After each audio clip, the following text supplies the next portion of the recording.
ETV YouTube channels లో మీ వ్యాపార ప్రకటనల కోసం ఈ నంబర్కి కాల్ చేయండి.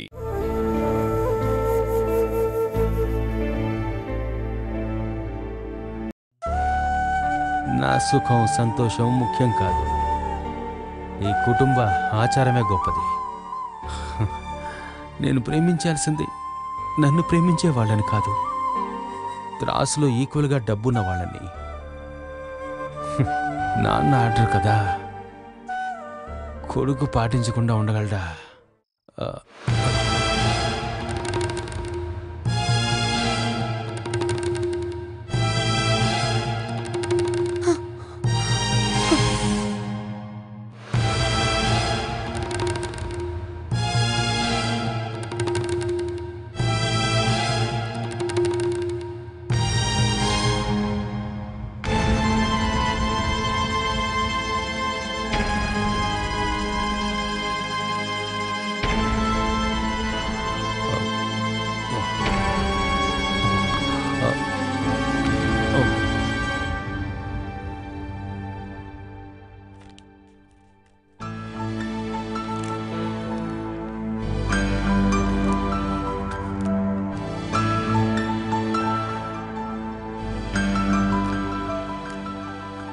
నువ్వేంటి కాలేజీకి వెళ్ళడం లేదా? కాలేజ్కి కొత్తగా ఈ బ్యాగ్ తీసుకువెళ్తున్నావు కదా, అందుకే అడిగాను. కంబైన్ స్టడీ నానా, 2 రోజులు హాస్టల్లో ఉందాం అనుకుంటున్నాను.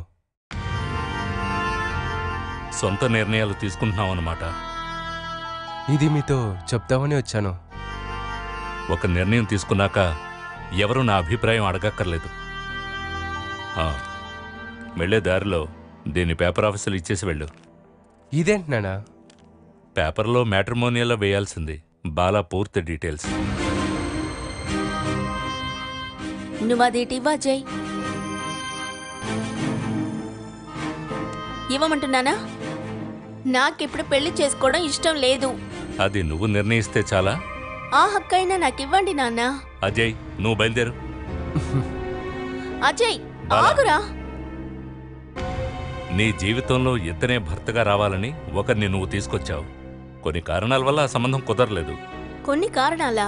ఆ పెళ్లి జరగకుండా పోవడానికి ఒకే ఒక కారణమే అని మీకు తెలీదా నాన్న? అదేమైనా కావచ్చు, అయిపోయింది కదా. అయిపోయింది, అయిపోనివ్వండి. కానీ ఇప్పుడు నేను పెళ్లి చేసుకోవడానికి మానసికంగా తయారుగా లేను. ఊరికే నువ్వు మొండిపట్టు పట్టక బాలా. నీ పెళ్లి చేయాలని నేను నిర్ణయం తీసుకున్నాను. హరి నిర్ణయం కూడా ఇదే.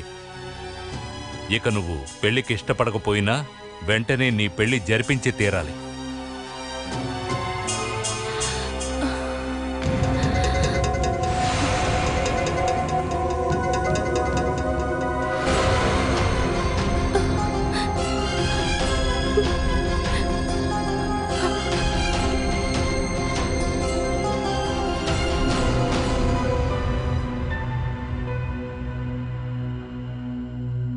నీ పెళ్లి చేయాలని నేను నిర్ణయం తీసుకున్నాను. హరి నిర్ణయం కూడా ఇదే.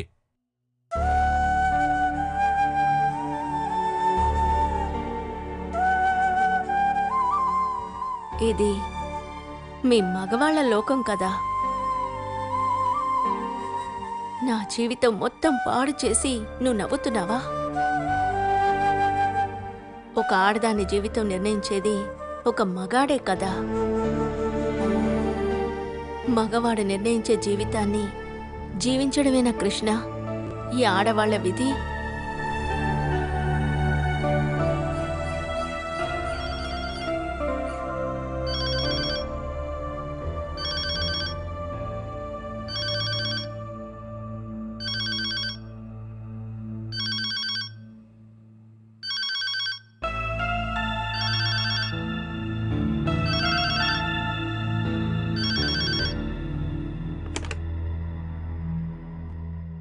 హలో హలో, నా పేరు శివరాం.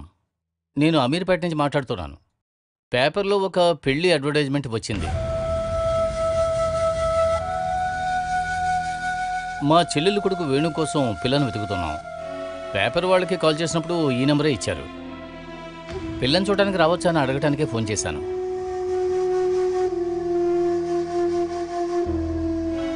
Sorry, wrong number.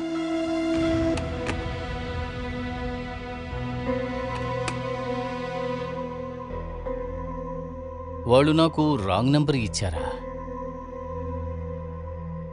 మ్మ్.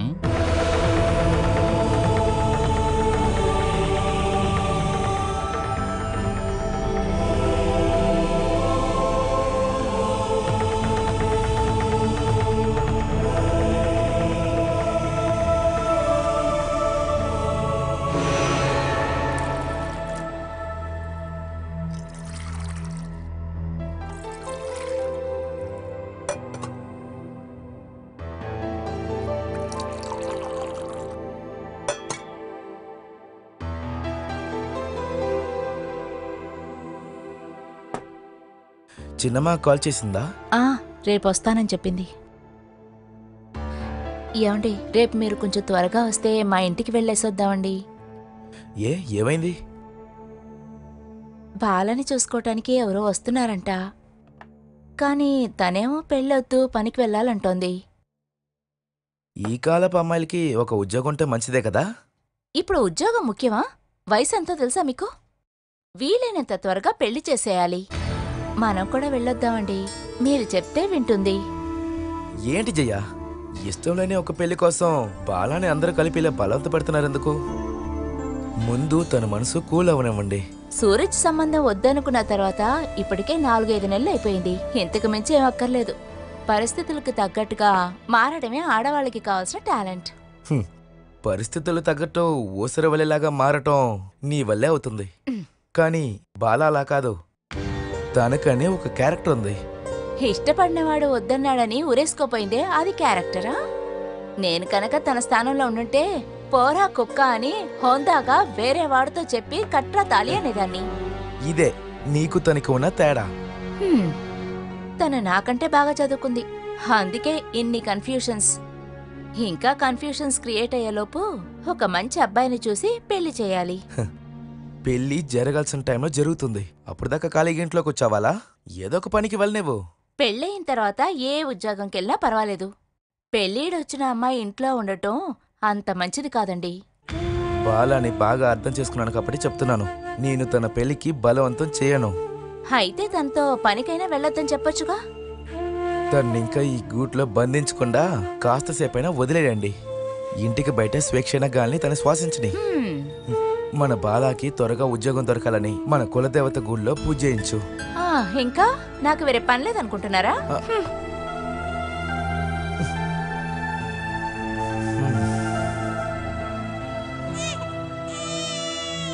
జయ, పాప ఏడుస్తుంది.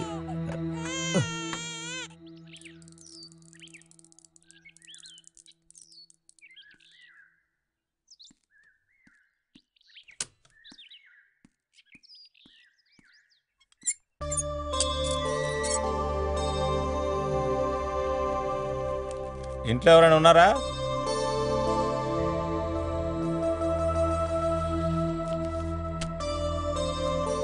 చెప్పండి. ఒక పోస్ట్ వచ్చింది, రిజిస్టర్డ్. ఎవరికి? బాలసుధా ఎవరు? నా చెల్లెలే, ఇవ్వండి. రిసీవ్డ్ అని సంతకం పెట్టాలి. బాలా, ఓసారిట్రా, నీకొక లెటర్ వచ్చింది. పోస్ట్ ఎక్కడి నుండి వచ్చింది? ఒక స్కూల్ నుండి.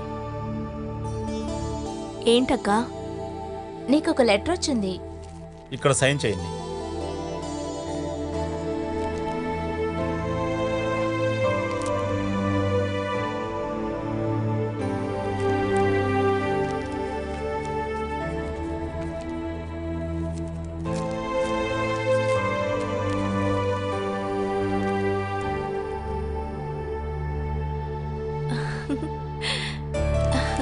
అక్క, నాకు ఉద్యోగం దొరికింది. ఉద్యోగమా? ఎక్కడా? సెయింట్ బయాస్ ఇంగ్లీష్ మీడియం స్కూల్లో. ఇప్పుడు నీకు ఈ ఉద్యోగం అంత ముఖ్యమా? ఎన్నో ప్లేసెస్లో అప్లికేషన్ వేశాను. ఎలాగో నాకు ఉద్యోగం దొరికింది. నువ్వు ఉద్యోగం చేయడానికి నాన్న ఒప్పుకుంటారా? ఒకవేళ ఈ విషయం నాన్నతో చెప్తే ఖచ్చితంగా గొడవ అవుతుంది. నువ్వెప్పుడొచ్చావమ్మా? ఇప్పుడే కాసేపైందన్నా. అమ్మ సుమిత్ర ఆంటీ పాపం చూడటానికి హాస్పిటల్కి వెళ్లారు. బాలా ఒంటరిగా ఉంటుందని వచ్చాను. సుధ వెళ్ళిందా? నాన్నా, స్కూల్లో నాకు ఒక జాబ్ దొరికింది నాన్నా. మండే జాయిన్ చేయమని వచ్చిన ఆర్డర్ కాపీ. నీకు పెళ్లి చేయడానికే నేను ప్రయత్నిస్తున్నాను. ముందది జరగనివ్వు. నాకిప్పుడు పెళ్లి కంటే ప్రాధాన్యం ఈ ఉద్యోగమే. నువ్విప్పుడు ఉద్యోగానికి వెళితే ఈ సమస్యలన్నీ తీరిపోతాయా? అది నాకు తెలీదు, కానీ ఉద్యోగం నాకు ప్రశాంతతనిస్తుంది. బాలా, నువ్వు నాన్న చెప్పిన మాట విను. ఇదేం గవర్నమెంట్ జాబ్ కాదుగా. వాళ్ళ ఇష్టానికి జీతం ఇస్తారు, ఇష్టం లేకపోతే తీసేస్తారు. జీతం కంటే కూడా ఇది నాకు మనశ్శాంతినిస్తుందక్కా.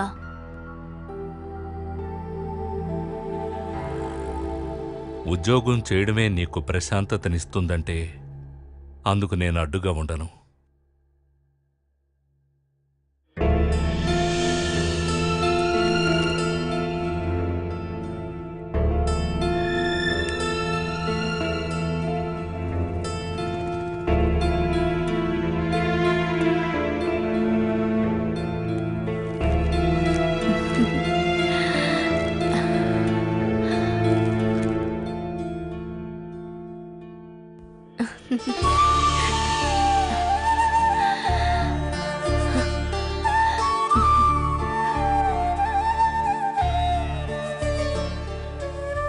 నేనిష్టపడిన వాటన్నిటికీ అడ్డుపడి ఇప్పుడు ఇంకో దారి చూపించావు కదూ కృష్ణ.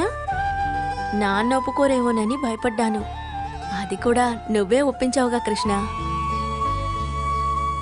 స్కూలు, పిల్లల నవ్వులు, పాఠాలు చెప్పడం, వీటితో నా దుఃఖాన్ని చెరిపేయచ్చు కదా కృష్ణ.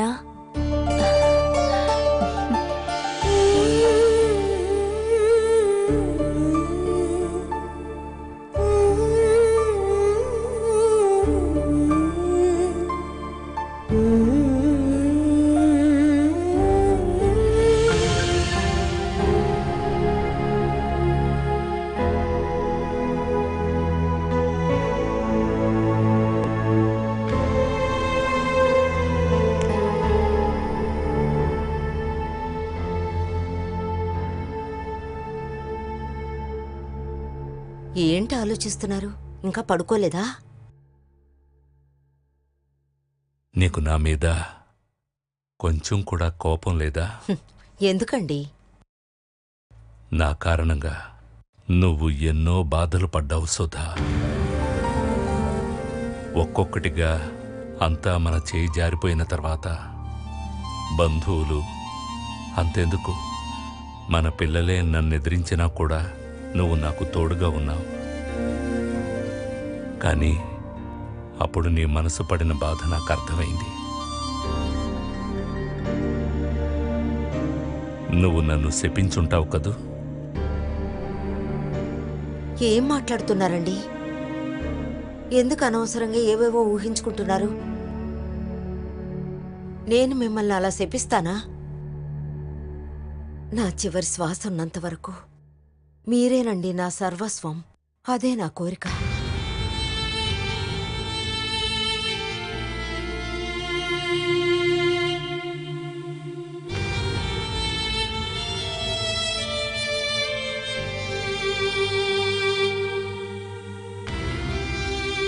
ఏమైందండి? మనసులో ఏదైనా బాధపడుతున్నారా? ఏదైనా ఉంటే అది నాతో చెప్పొచ్చు కదా. ఎందుకిలా మనసులోనే పెట్టుకుని బాధపడుతున్నారు? ఇవాళ బాల నన్ను అడిగింది తను ఉద్యోగానికి వెళ్ళొచ్చా అని. పిల్లల్ని వద్దు అని చెప్పడానికి కూడా అర్హత లేదు నాకు. దానికెందుకు ఇంత బాధపడుతున్నారు? ఉద్యోగానికి వెళ్ళాలనుకున్నది తనిష్ట ప్రకారం. అయినా వెళితే వెళ్ళనివ్వండి. తన రూంలోనే తలుపులేసి కూర్చోవడం కంటే వెళ్ళడమే మంచిది కదండి. ఎలాగైనా తనకి త్వరగా పెళ్లి జరిగితే అదే సంతోషం. పెళ్ళైపోతే నా మనసులో భారం తగ్గుతుంది. తను నా మీద చాలా కోపంగా ఉంది కదా. నా వల్లే కదా తాను కన్న కలలన్నీ చెదిరిపోయాయి. బ్యాంకులోంచి డబ్బు తీసింది అనవసరంగా వేస్ట్ చేయడానికి కాదుగా. అన్నింటికీ న్యాయమైన కారణం ఉందండి. అవన్నీ ఇంకొన్ని రోజుల్లో అర్థం చేసుకుంటుంది. అందుకు తనకు కుటుంబం ఉండాలి.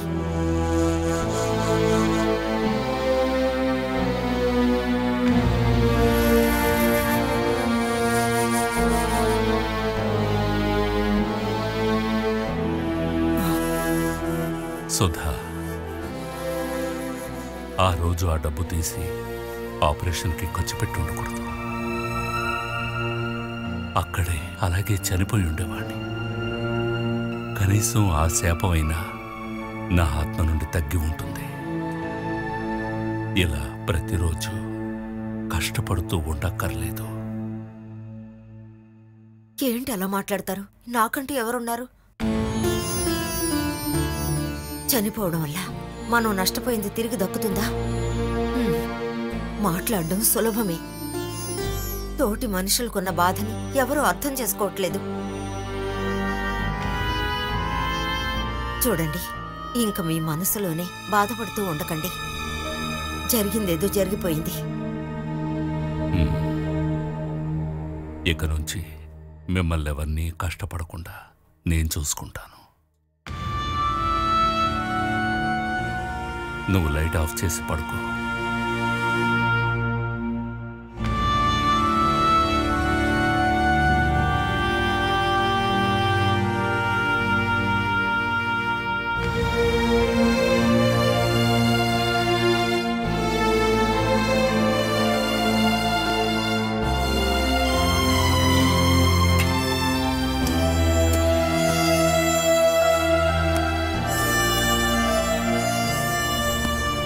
నేను ఉద్యోగానికి వెళ్ళడం నీకు ఇష్టం లేదా అమ్మా?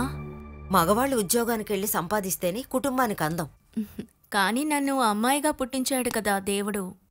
ఇంకా అద్దెంట్లో ఉండేవాళ్ళు గొప్పల గురించి ఆలోచించకుండా ఉంటే మంచిదమ్మా. మన కుటుంబంలోంచి ఒక్క అమ్మాయి కూడా ఉద్యోగానికి వెళ్ళిందే లేదు. అందుకనే చెప్పాను. ఆశ లేకుండా ఏం లేరు కదా, మగాళ్ళు వెళ్ళనివ్వలేదు. నేను చెప్పేది మీరందరూ వినాలి అనే మగవాళ్ళుండే చోట ఆడవాళ్ళు ఎలా ఉద్యోగానికి వెళ్ళగలరు? అయితే ఏంటి, పెళ్ళయ్యి 28 ఏళ్లు పూర్తయింది. నాకు మీ నాన్నగారికి ఎప్పుడైనా గొడవ జరిగిందా? నిజంగా నీ ఓర్పుకి హ్యాట్స్ ఆఫ్ అమ్మా. అది ఓర్పు కాదమ్మా, అదొక విచిత్రమైన ప్రేమ. మన ఆడవాళ్ళకి ఇంట్లో వాళ్ల గురించి ఆలోచన ఉంటుంది, కానీ కుటుంబాన్ని బాగా చూసుకోవాలని ఎప్పుడూ ఆలోచించేది మగవాళ్ళు మాత్రమే. వాళ్ల ఓర్పుని మనం పట్టించుకోవట్లేదంతే. నువ్వెప్పుడు నాన్ననే సపోర్ట్ చేస్తావుగా. చివరిదాకా అలాగే ఉండాలనేది నా కోరిక. నువ్వు ఒకసారి ఆలోచించు, పోయినేడాది మన కుటుంబానికి ఒకేసారి ఎన్ని సమస్యలొచ్చాయి. ఒక సామాన్య కుటుంబీకుడైతే తన ఓటమి నొప్పుకుని ఊరొదిలి వెళ్ళిపోయేవాడు. మీ నాన్న అవన్నీ దాటుకుని వచ్చి బతుకుతున్నారుగా. అది నాన్నకి మాత్రమే ఉండే టాలెంట్. ఎదిరించాల్సిన చోట నిదానంగా ఉంటారు, కానీ నిదానంగా ఉండాల్సిన విషయాలకి బాగా అరుస్తారు. ఏదేమైనా నీ ఉద్యోగానికి ఆయన ఏమీ అడ్డు చెప్పలేదు కదా. అదే నాకు ఆశ్చర్యం.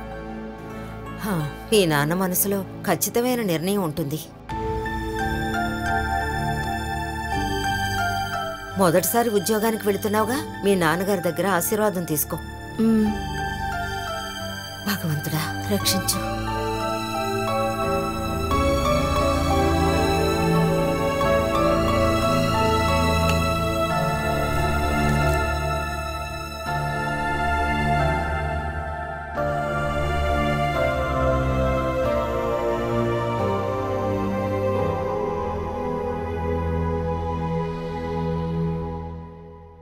నాన్నా,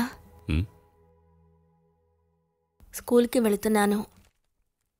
మొదటిసారి ఉద్యోగానికి వెళుతున్నాను. ఆశీర్వదించండి నాన్నా.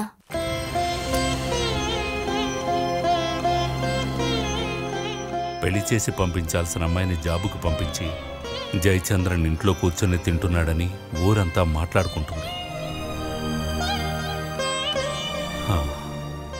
అదేమీ నాకు బాధ లేదు. ఇలాంటివి ఎన్నో విన్నాను. నేను తొందరపడి మాట్లాడడం వల్ల నీకు కొన్ని నష్టాలు జరిగాయి. అవన్నీ అయిపోయాయి కదా నాన్నా. అవును, అవన్నీ మర్చిపోవడానికే నువ్వు ఈ జాబుకు వెళుతున్నావని తెలుసు. నీకేదో ఉద్యోగం దొరికిందని నేను మనశ్శాంతిగా ఉండగలనా?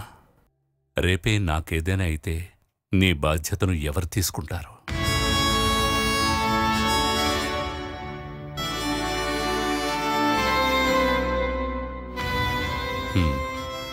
ప్రస్తుతానికి నువ్వు ఉద్యోగానికి వెళ్ళు. అన్నట్టు నీకు చాలా సంబంధాలు వస్తున్నాయి. వాటిల్లో నీకు తగిన సంబంధం వచ్చినప్పుడు నువ్వు ఈ జాబ్ను వదిలేయాలి. ఎందుకు నువ్వు ఒప్పుకుంటే మాత్రమే ఈ ఉద్యోగానికి వెళ్ళు.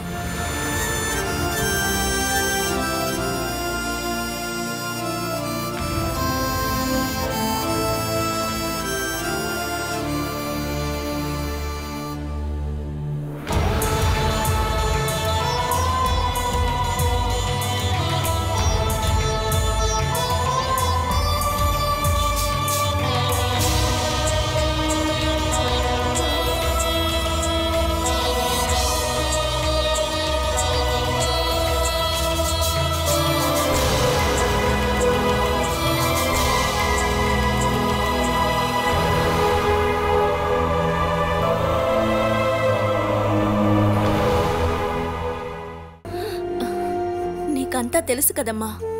సూరజ్తో జరగాల్సిన పెళ్లి ఆగిపోవడానికి నేను కారణం కాదని నీకు తెలుసు కదా. నేను ఆ బాధని మర్చిపోయి ఉంటానని నువ్వు అనుకుంటున్నావా? అలా ఒక్క రోజులో జరిగినవన్నీ నేను మర్చిపోగలనా? నువ్వు కూడా ఆడదానివేగా, కాస్త నా మనస్సాక్షి ఉండొద్దా?